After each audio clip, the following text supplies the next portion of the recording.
नमस्ते। आज हम लोग धूमकेतु पाठ पढ़ेंगे। इसके रचनाकार है गुणाकर मूले जी।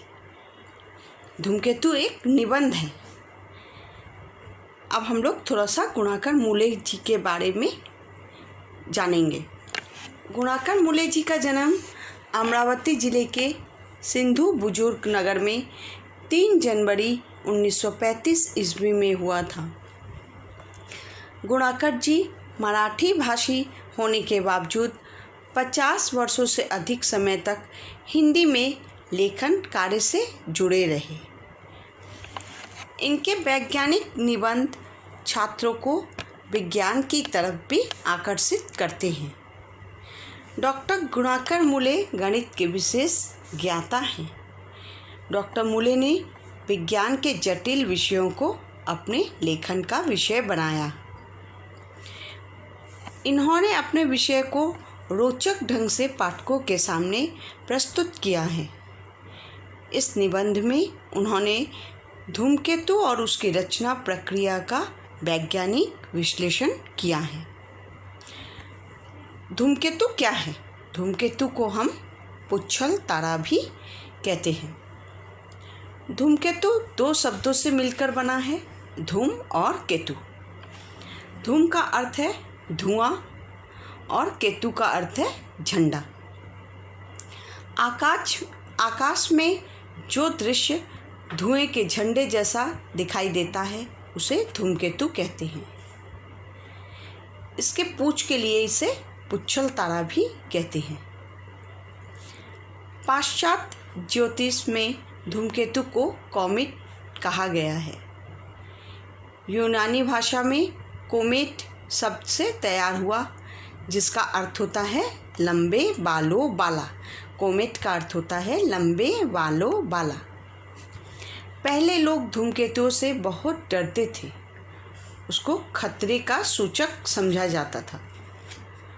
1528 ईस्वी में यूरोप के आकाश में एक धूमकेतु स्पष्ट हुआ था। धूमकेतु अन्य ग्रह की तरह हमारे सौरमंडल के अंतर्गत एक सदस्य है और ये सूर्य की परिक्रमा करते हैं। ये भी निर्दिष्ट समय में सूर्य की परिक्रमा करते हैं। पेरी ने अपने आकाश के राक्षस पुस्तक में इसके बारे में लिखा है।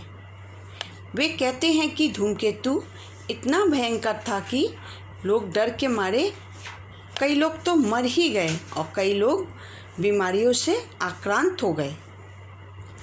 धूमकेतु के 3 भाग होते हैं, नाभिक, सिर और पूंछ। धूमकेतु के अधिकांश द्रव्य इसके नाभिक में रहते हैं। धूमकेतु की नाभिक बर्फ से बनी हुई गैस तथा अन्य पदार्थों के मेल से बनी होती है।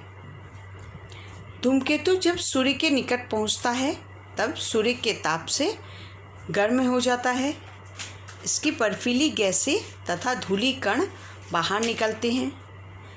इससे सूर्य के सामने नाभिक की गैसें विस्तृत होकर चमकती है और इस प्रकार धूमकेतु का सिर बनता है। धूमकेतु के सिर का घेरा हजारों लाखों किलोमीटर हो सकता है। सूर्य से धूमकेतु की दूरी के साथ साथ यह सिर भी क्या होता है, घटता बढ़ता रहता है। धूमकेतु के नाभिक से निकली हुई गैस और धूमकेतु के नाभिक से जो गैस निकलती है वो सौर वायु अथवा विकिरण के प्रभाव से बहुत दूर तक विस्तृत होती रहती है और चमकती है। इसे ही धूमकेतु की पूंछ कहते हैं। कुछ धूमकेतु की पूंछ 20 करोड़ किलोमीटर तक विस्तृत होती है। धूमकेतु सूर्य की परिक्रमा करते हैं, परंतु उसकी चमकीली पूंछ सदा ही सूर्य के विपरीत दिशा में रहती है। धूमकेतु का अध्ययन करते हुए हेली इस नतीजे पर पहुँचे कि ग्रहों की तरह धूमकेतु भी हमारे सौरमंडल के सदस्य हैं और ये सूर्य की परिक्रमा करते हैं। हेली ने सोचा कि सूर्य के गुरुत्वाकर्षण के कारण आकाश में यह ग्रह सूर्य की परिक्रमा करते हैं और एक निश्चित समय में सूर्य की परिक्रमा संपूर्ण करते हैं। इसी प्रकार धूमकेतुओं को भी एक निश्चित समय में सूर्य की परिक्रमा संपूर्ण कर लेनी चाहिए। इसलिए एक निश्चित समय के बाद वही धूमकेतु पुनः आकाश में दिखाई देना चाहिए, क्योंकि वो परिक्रमा करके पूरा आ जाएगा।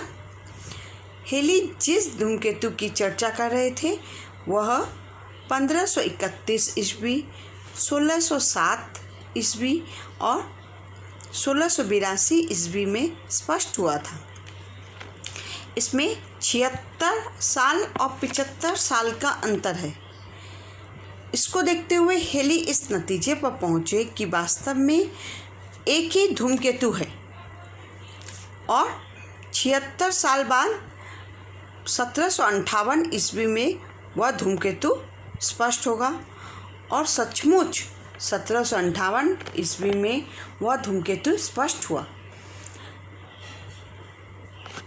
यह प्रमाणित हो गया कि धूमकेतु भी अन्य ग्रहों की तरह सौरमंडल के सदस्य हैं और सूर्य की परिक्रमा करते हैं।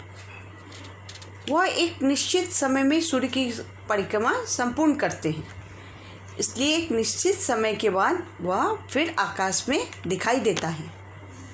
धूमकेतुओं का और अन्य ग्रहों का प्रधान वैशिष्ट्य एक जैसा है। धूमकेतु अत्यधिक अंडाकार कक्ष में सूर्य की परिक्रमा करते हैं। सौरमंडल के प्राय सभी ग्रह एक समतल में सूर्य की परिक्रमा करते हैं। धूमकेतु उन सबसे अलग है। वह ग्रह के समतल के साथ कई अंशों का कोण बनाते हुए ये सूर्य की परिक्रमा करता है। कभी कभी कोई धूमकेतु बाहर के प्रभाव से अपनी कक्ष बदल देता है और वह सौरमंडल को छोड़कर अंतरिक्ष में निकल जा सकते हैं। धूमकेतुओं की रचना के विषय में आज भी बहुत सारी बातें ऐसी हैं जो अज्ञात हैं। धूमकेतु की पूंछ में से हमारी पृथ्वी गुजर सकती है, परंतु पृथ्वी पर कोई असर नहीं होगा। फिर किसी धूमकेतु के पृथ्वी से टकरा जाने की संभावना ना के बराबर है। इसलिए हमें धूमकेतुओं से डरने की कोई बात नहीं है। धन्यवाद।